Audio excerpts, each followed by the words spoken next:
What are we? There seems to be much debate at the moment over what it is to be a woman, and that people suddenly seem unable to define what it is and how it differs from a man. And equally, I'm sure we will have issues with the word man soon as well, because, equality. Even in confusion, apparently, we should be equal. However, it is an odd reality to see grown men, and yes, women, trying to find words to use other than the perfectly good ones we already have in use. The fact that a small group of society, who are not women, try to make it a taboo word isn't going down too well. And correctly so. It seems a rather deviant and shifty move to try and commandeer the term woman and what goes with it, while at the same time trying to stop it being used in its applicable context. From where I am sitting, it looks a lot like imitate to infiltrate, and is not for any good purpose. And it's odd to want to be accepted as something you are actively trying to erase, shout down, and not allow as they are, as if the majority don't see it as a tactic of just getting your own way in the game of society. Acceptance needs to be within yourself and should never be expected from anyone else or required. Be happy in your own skin, they used to say, until suddenly they had ways to make lots of money in offering you new skin, in the form of makeup, clothes, jewellery, cosmetic surgery, lifestyle, etc. Money, money, money. If they couldn't make any money from all this, do you think they would be in the slightest bit interested if someone felt sad or depressed or at odds with themselves internally? And do you think that once they realised they could encourage those things in people, and it would make them lots of money, that they just shook their head and said, "Oh no, we couldn't do that. It would be unethical"? We are a product of our environment, they say, and I guess they gave it away with the wording. We are a product to them, to be manipulated and steered at every possible opportunity for the benefit of their profits. I'll share another paragraph from the book I'm reading to give you an idea of what they think of us, and how they went about spending billions of dollars just to work out how to make us spend more money and consume more. Sounds ridiculous, doesn't it? But like they say, you've got to spend money to make money. The hidden persuaders. Thus it was that merchandisers of many different products began developing a startling new view of their prospective customers.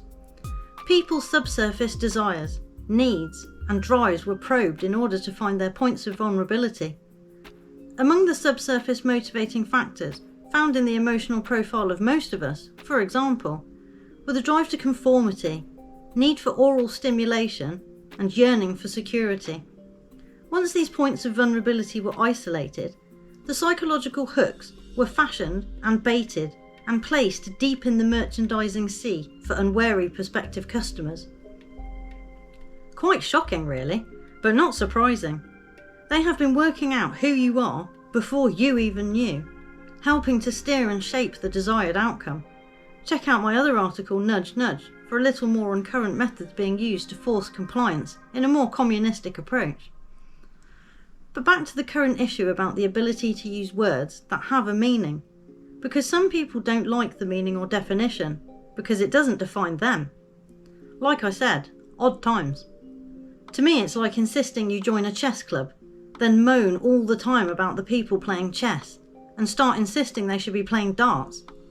So instead of being logical and joining the darts club, or starting one, they bully and hound the chess players until they either give up and leave, or give in and stop playing chess and start playing darts. It might seem like a silly analogy, but that is how it seems. And I won't lie, there appears to be an awful lot of issues towards women, coming from people who claim to want to be one. And by trying to dismiss concerns around it, only seems to confirm there is a problem. Otherwise, it would be a normal open discussion or debate. But are we just the sum of our sex, our sexual interest and our anatomy? Does that completely define who we are as they are telling us it should? We seem rather stuck on the perception of the external presentation of ourselves, trying to desperately in some cases convey on the outside what is on the inside. I wonder why that is, and why it seems to be pushed as a dominating agenda in the public mainstream, encouraging that people need to be validated because of who they are, whatever that should be. But why? It is not important to me that people see on the outside how I feel on the inside. I am not a greenhouse. Showing your emotions is one thing, or wearing your heart on your sleeve as they used to put it. But trying to be a see-through entity that everyone can and should know and fully understand just by looking at you is weird. And some people having what appears to be full-blown tantrums or mental breakdowns in public, and private I guess, and displaying very aggressive language and threats sometimes because someone mislabelled their exterior in their view is just too far out, beyond the realms of normal and severely lacking in any etiquette. Are they of such a limited emotional capacity that they simply cannot cope when encountering a normal interaction in the ordinary society most of us know, or a differing view to their own? Or are they genuinely expecting everyone else around them to just know what they are doing, how they are feeling, what they are trying to be?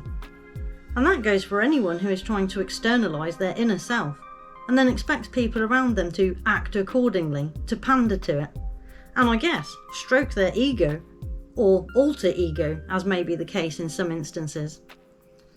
Now more than ever, it is important to know who you are and how you feel, not because someone told you to, or because you are expected to, but because you know it within yourself. Because as I have written above, there are forces at play looking to find, exploit, and manipulate your vulnerabilities just for the purpose of consumerism.